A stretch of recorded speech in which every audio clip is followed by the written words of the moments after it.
네, 성도 여러분 반갑습니다. 오늘 153 성경 통독 제 34일차 되는 날입니다. 오늘 우리는 사사기 2장에서 9장까지 읽게 되는 일정인데요. 네, 오늘도 이 말씀을 함께 읽으면서 통독하면서 놀라운 말씀의 약속의 은혜가 있기를 바랍니다. 먼저 시작된 우리 사사기 한번 2장 펼치시고요. 요약 내용을 같이 눈으로 살피시면 좋겠습니다. 사사기서 2장의 내용은 이스라엘 백성들이 가나안 주민들과 언약을 맺고 그들과 공존하는 영역으로 인해서 하나님께서도 그들을 남겨두시고 그렇지만 이스라엘 백성들의 옆구리에 가시가 되게 하시겠다 말씀하고 계시죠. 네.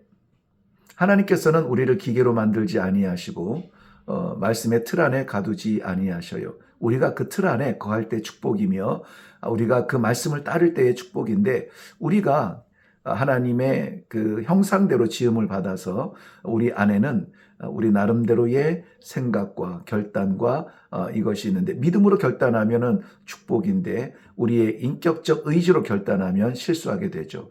바로 남겨진 가나안 족속은 그러한 경우가 되겠습니다. 너희가 남기겠다. 그렇지만 이들은 너희에게 옆구리 가시가 될 것이라는 것입니다. 백성들은 4절에 보면은 하나님의 일한 말씀을 인하여서 소리 높여 울면서 여호와 앞에 제단을 쌓았다고 하는데요. 저는 솔직히 말씀드리면 이것은 무슨 의미의 눈물인지 어떤 의미의 제단인지 이해가 되지 않습니다. 하나님께서 완전 멸절하라고 했는데 남겨놓은 것이 자기들이고 자기들이 그들을 이웃으로 곁에 남겨두고 함께 공존하겠다고 결정한 것이 자기들인데 이들이 너희들의 가시가 될 거라고 가르쳐 주시는 하나님의 말씀 앞에 눈물을 흘리면서 제단을 쌓는다. 왜냐하면 눈물은 후회의 눈물이고 제단을 쌓는 것은 결단의 제단인데 이스라엘 백성들은 결국 11절 말씀에 보면은 여호와의 목전에서 악을 행하여 바알을 섬긴다. 엉망진창입니다. 12절 말씀을 보면은 여러분 더 이해가 되지 않아요. 남겨둔 씨앗은 하나님의 말씀대로 뿌리를 내립니다. 남겨진 씨앗은 또 자기들의 역할을 또 충분히 합니다. 결국 이것을 허용했던 이스라엘이 멍들며 상처가 되게 되는 거죠. 말씀을 받을 때에 우리는 하나님의 말씀을 전적으로 따른다는 것은 때로는 아까울 때도 있고 아쉬울 때도 있고 우리의 자존심 때문에 허락되지 않을 때도 있습니다. 그러나 그것들 때문에 무언가 남겨놓게 된다면은 우리는 동일한 이러한 고통, 그러한 아픔, 동일한 가시를 품고 살게 되겠죠. 떳떳지 못한 성도로 늘 그림자로 존재하겠죠. 그러므로 이 사사기 2장에서 우리에게 주시는 메시지는 분명합니다. 온전한 충성, 헌신, 온전한 순종이죠. 사사기 3장에 보면은 우리가 좀 몇 군데 살펴볼 부분이 있는데요. 1절부터 11절 말씀, 특별히 6절에서 11절이 사실은 사사기의 전부, 압축입니다. 이 압축된 모델을 펼친 것이 사사기서이고요. 한번 그것을 보면은 먼저는 남겨진 가나안 족속의 딸들과 자폰하는 것을 봅니까? 남겨졌다. 이것은 쫓아내지 못했다는 건데요. 저들이 강해서 쫓아내지 못한 것은 아니에요. 이스라엘 백성들이 인정에 이끌려 남겨놓게 된 건데요. 결국은 이스라엘 백성들은 그 남겨진 가나안 족속의 딸들과 혼인, 자폰을 하게 됩니다. 그런데요, 자폰은 잡신을 불러옵니다. 가나안 족속들이 섬기던 그 우상들을 데리고 들어오는 것이죠. 여호와의 목전에 악을 행하게 됩니다. 두 번째는 여호와께서 메소포타미아 구산 리사다임 왕을 들어서 자녀인 이스라엘 백성들을 매로 치시죠. 8년 동안 말입니다. 그냥 두면은 망하는데요. 망하지 않도록 마지막 순간에라도 매를 쳐서라도 가르치고 싶죠. 그런데 그 매를 맞고 이스라엘 자손들은 여호와께 부르짖습니다. 여기에서의 부르짖음은 회개를 의미합니다. 네 번째는 그 회개의 부르짖음에 하나님께서는 구원자 사사 온니엘을 세워서 구하십니다. 하나님의 용서를 포함하는 내용이죠. 그리고 저들에게는 평안이 찾아오게 됩니다. 자, 이것이 이 한 프레임인데요. 12절 말씀을 보면은 여러분 놀랍게도 이스라엘 자손은 또 여호와의 목전에 악을 행합니다. 또 자폰, 또 우상, 또 매로 맞고, 또 회개하고, 또 구원자를 세우시고, 또 잠시의 평안을 누립니다. 추측이 되시죠? 이사야서 사사기 4장입니다. 여선지자 드보라와 아비노함의 아들 바락의 협력의 역사입니다. 드보라와 바락. 사사 드보라는 20년을 괴롭혀온 야빈을 치기 위해서 바락과 함께 합력하기 위해 초청합니다. 그런데 바락은 용기가 부족한 사람입니다. 하나님이 아니라 사사 드보라를 의존하죠. 나를 혼자 보내면 나는 못 가요. 그런데 드보라님께서 같이 가시겠다면 내가 함께 가겠습니다. 함께 가겠습니다. 이런 긍정적인 반응이 아니라 드보라님이 함께 가지 아니하면 나는 가지 않겠습니다. 부정적인 이런 반응을 하죠. 그 일 때문에 바락은 결국은 승리의 영광을 얻고도 뜻밖의 여인 야엘에게 그 승리의 영광을 넘겨주어야만 했습니다. 20년 숙제가 한 번에 생각하지 않은 곳에서 해결이 되죠. 하나님께서 주신 영광의 기회 빼앗기지 않아야 되겠습니다. 왜 그래서 우리는 제가 여기 있습니다. 알겠습니다. 아멘 하는 이유가 여기에 있어요. 그 영광을 여인 야일에게 빼앗긴 바락을 보면서 말이죠. 여러분, 겸손과 불신은 비교할 수 없는 차이가 있습니다. 물론 바락의 두려움은 겸손이 아니었죠. 어떤 면에서 두려움일 수가 있겠습니다. 그런데 우리는 겸손할지언정 불신의 두려움의 자리에서 반응하지는 말아야겠습니다.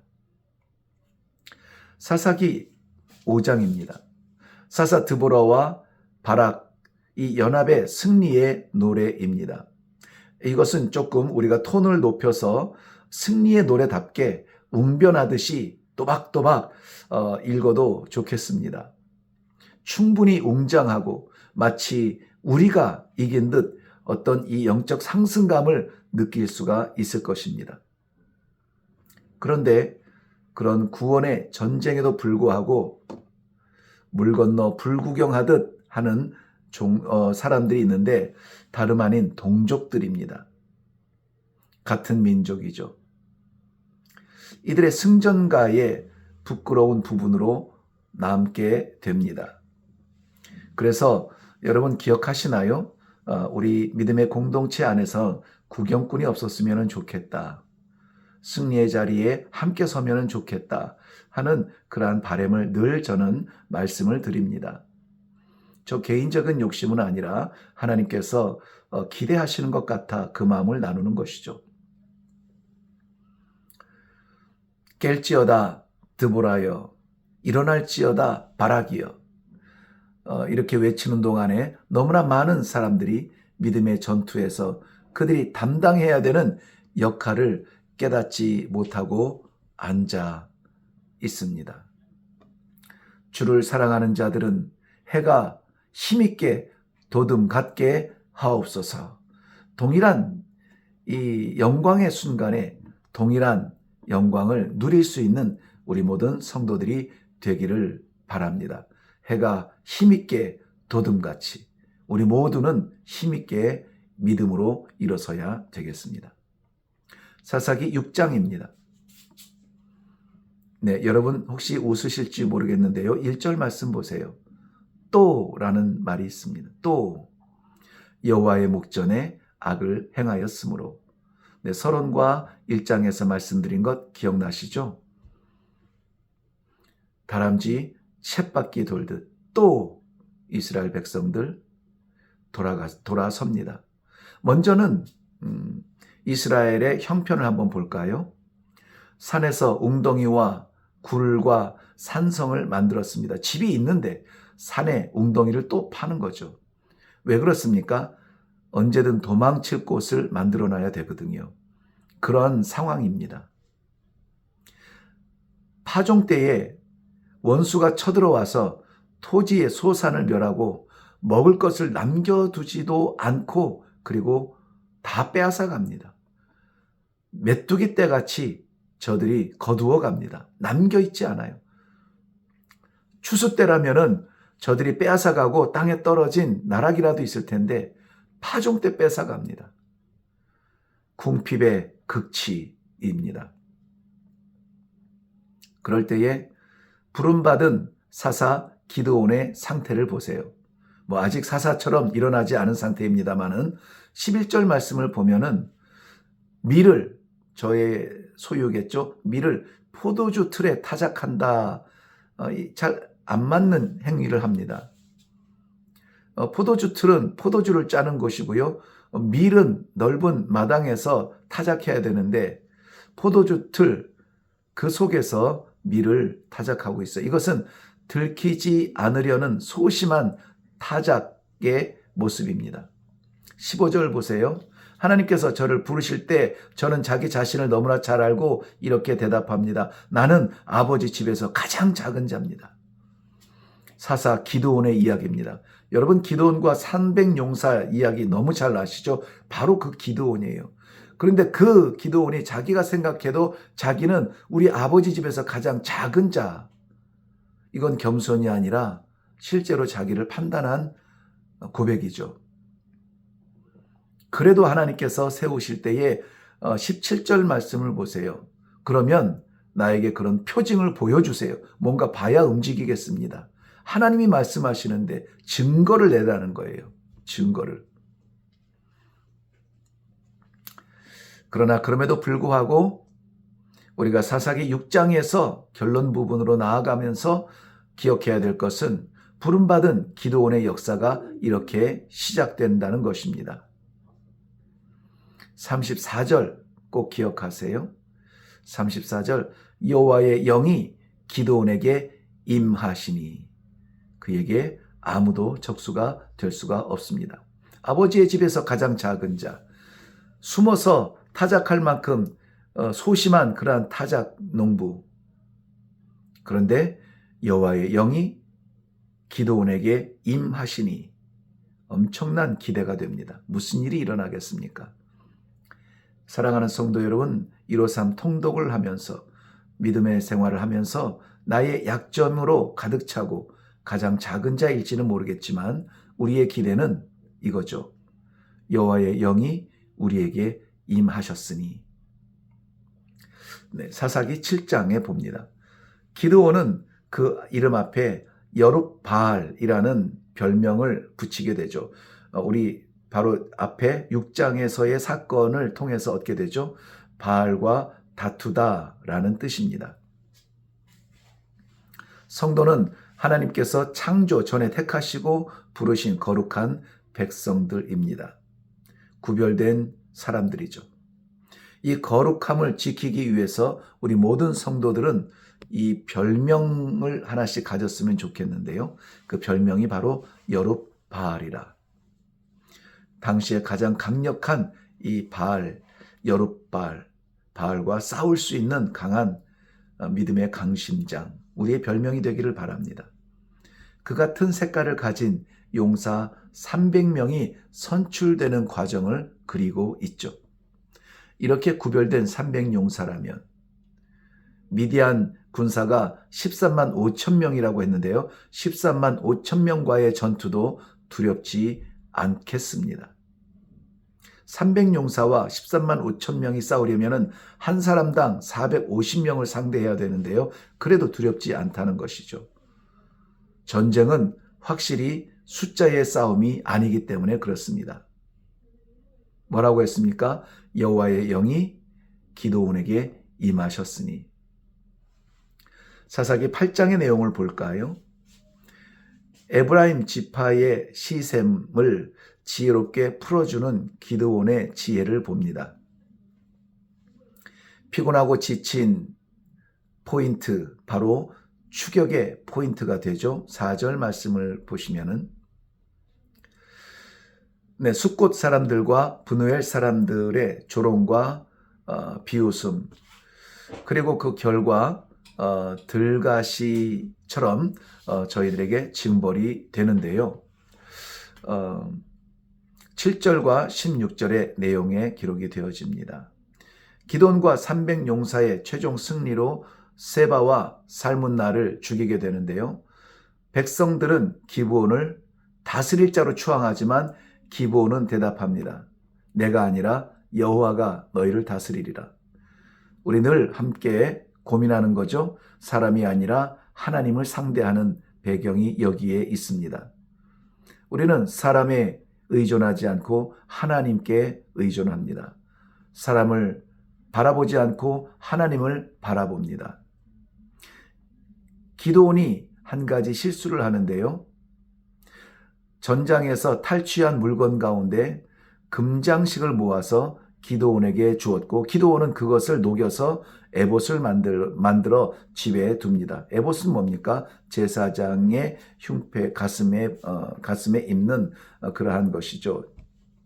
그걸 자기 집에 두어요. 승리자의 기념물은 숭배의 대상이 됩니다. 27절 말씀에 보면은 심지어 음란히 섬겼다라고 했습니다. 보통 이방의 우상을 숭배하는 자들이 제사 가운데 음란이 이어지는 것을 우리는 잘 아는데요. 음란히 섬겼다. 나라를 구한 용사에게 첩이 많이 생기고 자녀가 많아졌습니다. 많다는 것은 꼭 축복을 증명하지 않아요. 분명히 성경적 정신은 아닙니다. 나라에 평안이 찾아오자 백성은 또다시 하나님께 범죄하게 됩니다. 사사기 9장의 내용입니다. 많은 아내와 많은 자식들은 결국 끔찍한 결과를 가져오는데요. 하나님의 결혼 질서를 거역하고 최초의 일부 다처제의 악습을 가져온 라멕, 창세기 4장에 나오죠. 라멕의 가정사, 홍수 직전에 세상의 악함을 표현한 대표적인 죄, 세상의 좋아하는 모든 여인을 아내로 삼는 그러한 사람들의 죄, 이러한 사람들의 욕심의 열매를 따라갑니다. 기드온에게는 70명의 자녀들이 있는데요.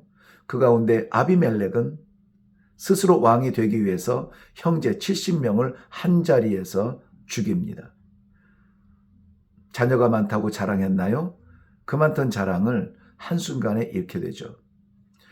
유일한 생존자인 요담은 감람나무, 무화과나무, 포도나무, 그리고 가시나무를 비유로 해서 부당함을 민족들에게 호소하지만 백성들은 듣지 않습니다. 결국 하나님께서 개입하셔서 아비멜렉과 세겜 사이에 전쟁이 일어나게 되고 세겜의 사람 1,000명을 화형으로 처해서 다스리지만 그 자신은 정작 한 여인이 던진 맷돌에 맞아 머리가 깨어지고 푸아로 하여금 자신을 찌르게 하여서 죽게 됩니다. 형제 70을 죽이고 왕이 된 지 3년 만의 일입니다. 형제 70명의 생명을 대신하여서 얻은 자리치고는 너무나 허무하지 않습니까? 우리가 씨름하는 인생의 그것, 포기한 우리의 믿음의 자리. 어쩌면 현대 사람들도 이 허무한 것을 위해서 진정한 소중한 것을 버리는 일을 하고 있지 않을까요? 우리는 동일한 실수를 하지 않기를 바라고요. 지혜로운 선택을 할 수 있도록 기도해야 되겠습니다. 수고하셨습니다.